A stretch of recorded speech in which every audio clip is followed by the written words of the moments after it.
অনেক দিন আগের কথা। একটা বিশাল রাজ্য ছিল, যেটা তার ঐশ্বর্য আর শান্তির জন্য বিখ্যাত ছিল। কিন্তু এখন সেই রাজ্যর গলিতে গলিতে একটা অদ্ভুত নীরবতা নেমে এসেছে। প্রতিটা চোখে ভয়, প্রতিটা মুখে চিন্তা। মানুষজন ফিসফিস করে কথা বলছে। ভয়টা কিসের? তিনজন চালাক চোরের।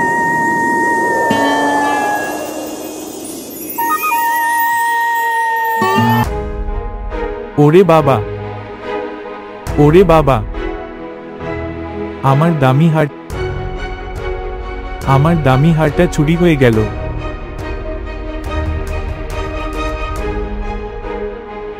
এই সন্ন্যাসীটাই চোর। আর না মহাশয়, আমি তো শুধু ভগবানের ভক্ত। আমায় মিথ্যে অপবাদ দেবেন না দয়া করে।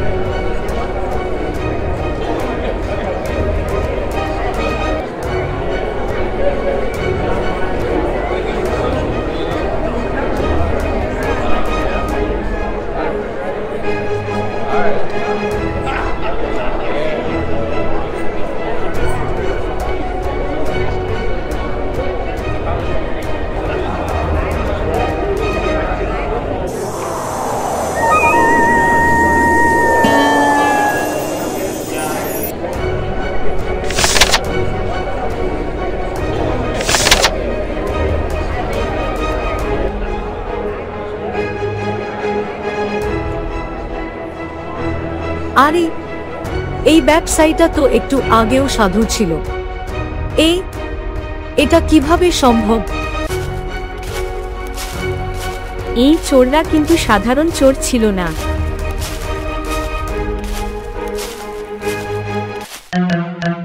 এরা ছিল রূপবদলের ওস্তাদ। কখনো সন্ন্যাসী, কখনো ব্যবসায়ী, তো কখনো ভিখারি। এদের ছদ্মবেশের কৌশলে পুরো রাজ্য হতবাক হয়ে গিয়েছিল।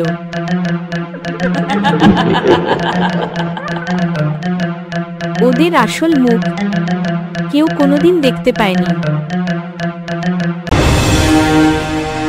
এইদিকে রাজপ্রাসাদের ভেতরেও ভয় ছড়িয়ে পড়েছে।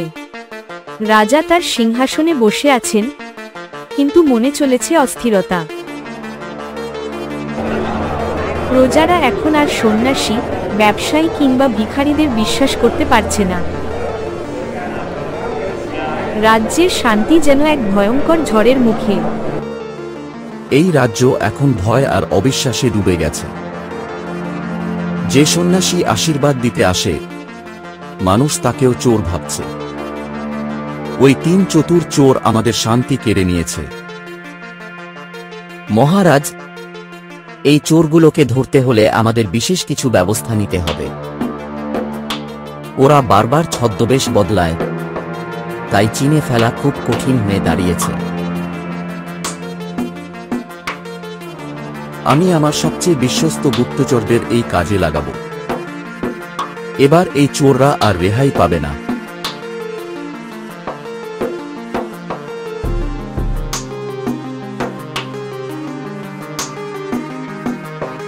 রাজা তার গুপ্তচরদের আদেশ দিলেন, প্রত্যেক সন্ন্যাসী, ব্যবসায়ী আর ভিখারির ওপর কড়া নজর রাখতে হবে।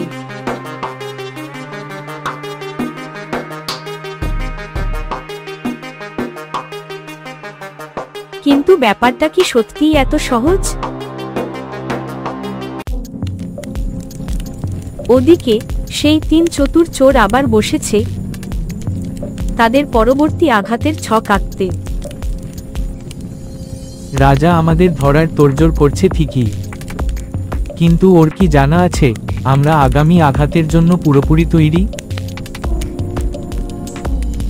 সন্ন্যাসীর ছদ্মবেশে থাকা চোরটা তার কোমণ্ডলের ভেতর থেকে বের করে আনে একটা ঝকমকে সোনার হার।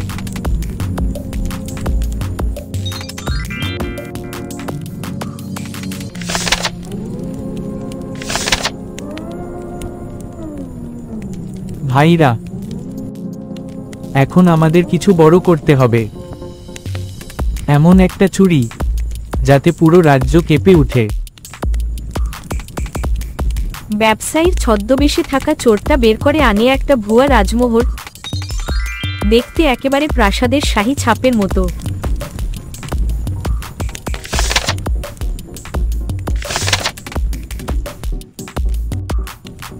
আজই সেই দিন। রাজকোষ হাতানোর উপযুক্ত সময় এসে গেছে।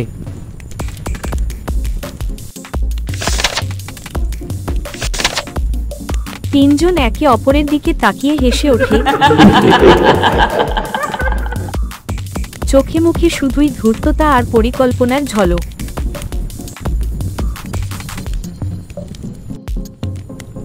তারা এবার বানিয়ে ফেলেছে একটা ভয়ানক পরিকল্পনা।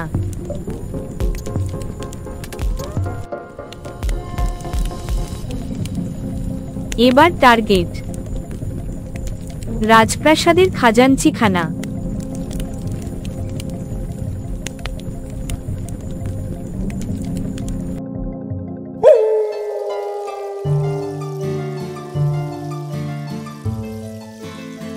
ঘন অন্ধকার রাতে তারা ছায়ার মতো প্রাসাদের দেওয়াল ঘেঁষে এগিয়ে চলেছে।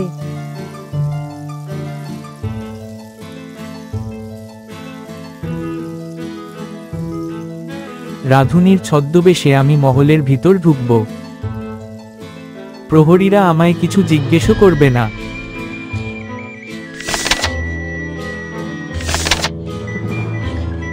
চোর একটা সন্ন্যাসী সেজে থাকা পোশাক ঠিকঠাক করে নেয় আর একটা রান্নার থলে কাঁধে ঝুলিয়ে ফেলে। আর আমি সন্ন্যাসীর বেশ ধরে রাজপ্রাসাদের বাইরে বসে থাকব, যাতে রাজা আর মন্ত্রীর ওপর নজর রাখা যায়।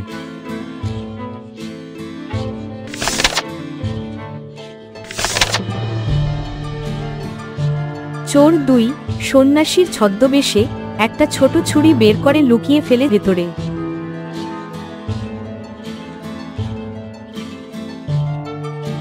আমি ব্যবসায়ীর বেশে মন্ত্রীর ঘনিষ্ঠ লোকদের কাছে যাব।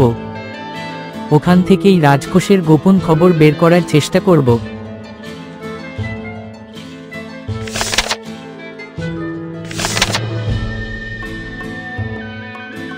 চোর 3 ব্যবসায়ীর পোশাকে হাতে নেয় কিছু ভুয়া দলিল, যেগুলো ওকে রাজার অতিথি বলে প্রমাণ করতে পারে। এই 3 চোরের পরিকল্পনা ছিল ধাপে ধাপে সাজানো।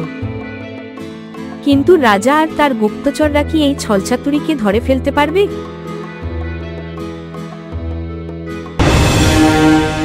চোরেরা যখন নিজেদের প্ল্যান নিয়ে ব্যস্ত, তখনই রাজা ডেকে পাঠালেন তার সবচেয়ে তীক্ষ্ণ মস্তিষ্কের গুপ্তচর শ্রুতি।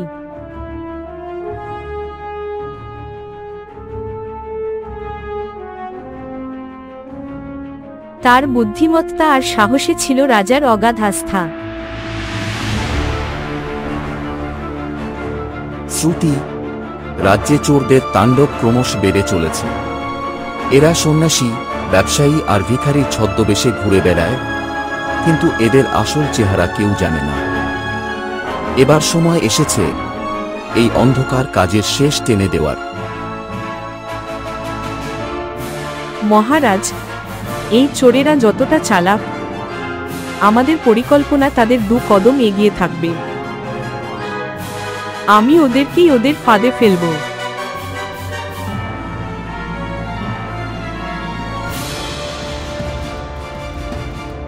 শ্রুতি তৈরি করলেন একটা দুঃসাহসী পরিকল্পনা। তিনি নিজেই ছদ্মবেশ নিলেন একটা ভিখারিনীর, নিজেকে নোংরা মাটিতে মেখে, ছেঁড়া জামা পরে, এলোমেলো চুলে। চোরদের গোপন ঘাঁটি পর্যন্ত পৌঁছানোর জন্য নিজেকে রাস্তায় বসিয়ে দিলেন।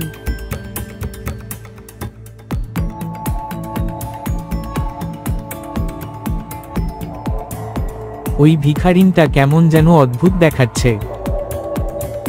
কোথাও আমাদের পিছু তো নিচ্ছে না।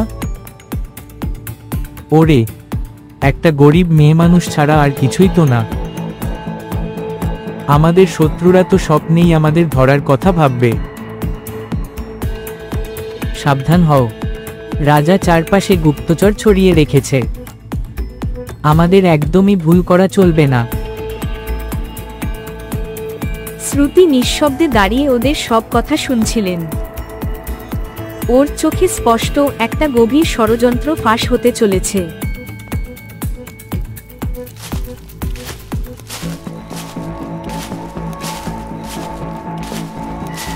ঠিক সেই মুহূর্তে ওর পা গিয়ে পড়ে একটা ছোট পাথরে একটা আওয়াজ হয়। চোরেরা সঙ্গে সঙ্গে সতর্ক হয়ে ওঠে। কি ওখানে?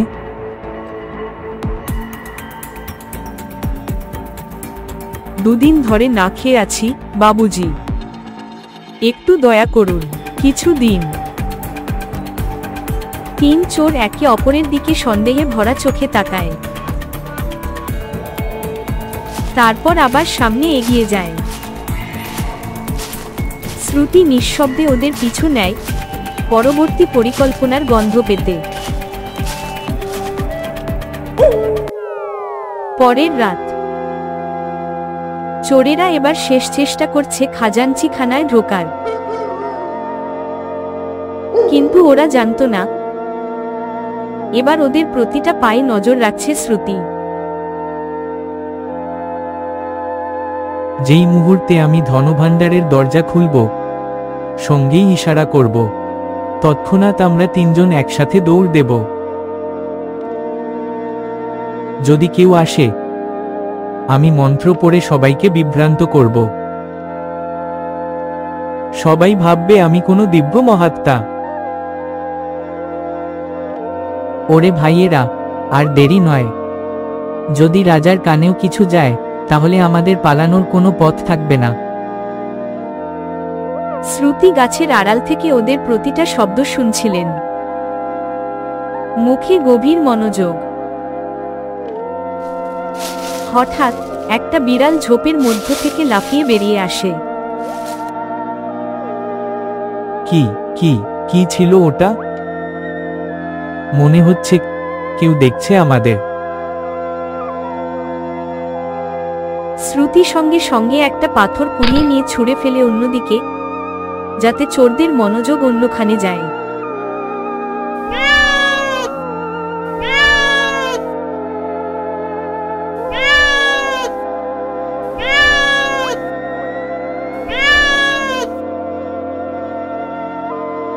আরে ধুর, একটা বিড়াল ছিল শুধু। চলো চলো, এখন একদম তাড়াতাড়ি করতে হবে।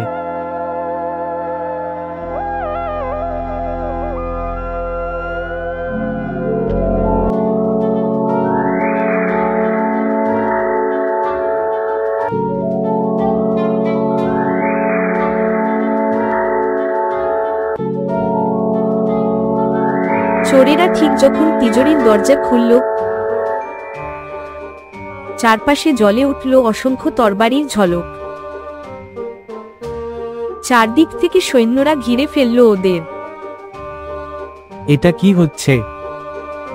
আমরা তো সবকিছু খুব সাবধানে করেছি। তোমরা সাবধান ছিলে, কিন্তু আমি তোমাদের প্রতিটি চাল চোখে চোখে রেখেছিলাম। এখন এই রাজপ্রাসাদ থেকে তোমরা আর বেরোতে পারবে না। শ্রুতি ওদের প্রতিটা পদক্ষেপে নজর রেখেছিল। এখন ওদের ধোঁকাবাজির দিন শেষ হয়ে গেছে।